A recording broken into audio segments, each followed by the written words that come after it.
The show, we are joined by two amazing people, Ronit Joy Holtz and her mom, Dalit, who we had on last week talking about your art project. And we're having you on again. It's the first time we've had a good follow-up story with some depth and substance. But first I want to start with your mom, because here you are, you're Israeli, your daughter's American, grew up here. But at what age did you know she had this great gift?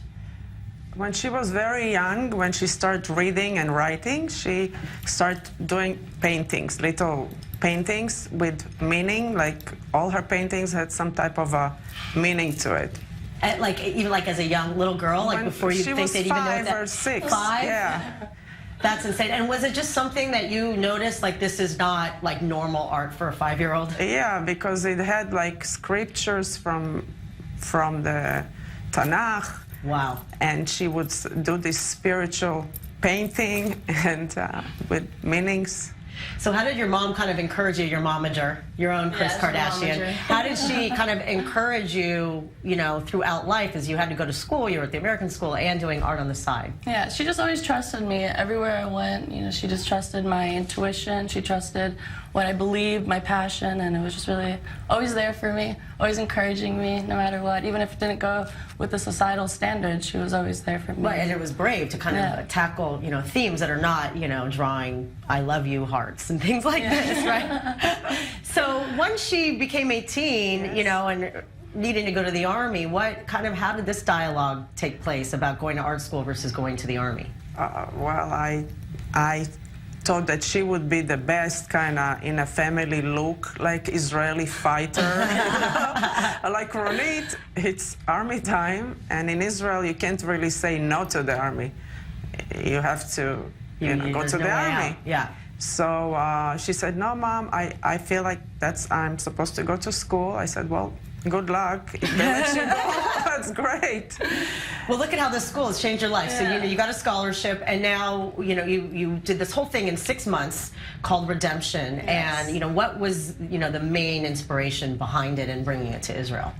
Because this is its home. All the paintings are about the Jewish people, about the land of Israel, the history, the persecution, the preservation, everything that we've risen from ashes. So this is its home, and main inspiration was just the story from day one about the Jewish people.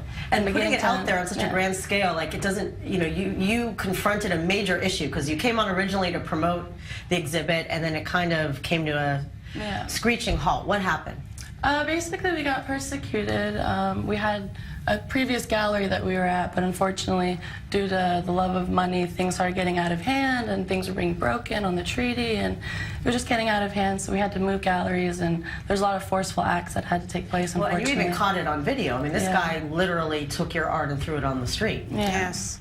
And he supposedly is an artist, and he owns a gallery, and if he really, really cared about the paintings and the art, you don't treat it like that. You treat it like little baby. Of course. I mean, just literally, even just the way he's handling you in the video is traumatizing. But what was, as you say, when you're going to reveal something really profound, you're going to come up against negative influences. Yeah, I mean, when you're beacons of light and you carry a message and a purpose, obviously there's going to be forces that come against you and try to take that away. And it can be the love of money, it can be just pure hate, it can be just jealousy, whatever it is. But out of it, comes good experiences too. I mean, for me, it was amazing. I got to be at the gallery, this gallery I was at, and I got to have the families of 2 of the kids that died in the terror attack. I did a painting. Which is what the paintings are about, because you have the one that you did with the Israeli flag and also the Pigua attack. Yeah.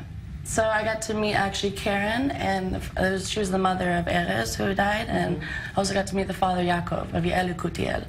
And that was probably the most touching experience that I've ever experienced in a gallery. So for you, and also any money you make, you're going to give back to these families. Yeah, of course. It's really beautiful. It's the duty, yeah. Now, also, you run into a lot of obstacles. I mean, it's really in such a short amount of time. Like, does it have to do? We're in a time of women are really starting to express themselves, and you're seeing it all over the news, but you've really had a hard time. Like, you've experienced social inequality. Yeah. Yes. What happened? What else has happened?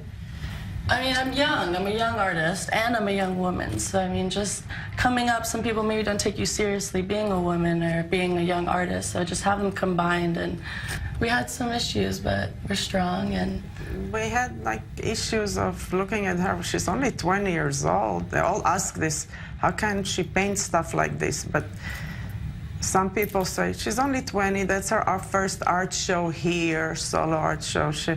You know, she's 20. Don't so take you seriously. Yeah, they don't take it seriously. What is the best way to kind of speak up and fight back?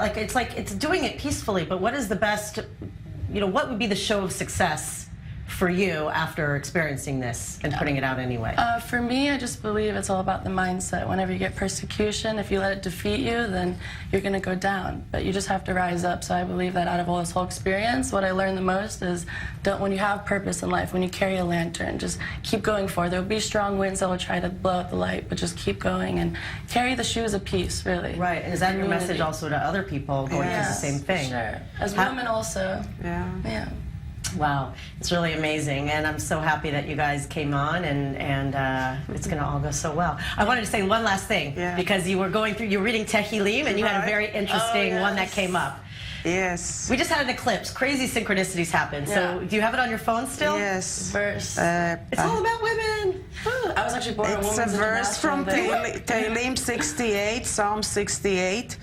It says, the first verse that starts the Psalms, it says, let God arise and all the enemies be scattered. And it says in verse 12, the Lord gives the command, the women who proclaim the good tidings or the good news are a great host. Hey! Yay! Thank you guys so much, and Thank so good to you. see you again. Thank you. Thanks, Mom Roger, for coming in. Thanks.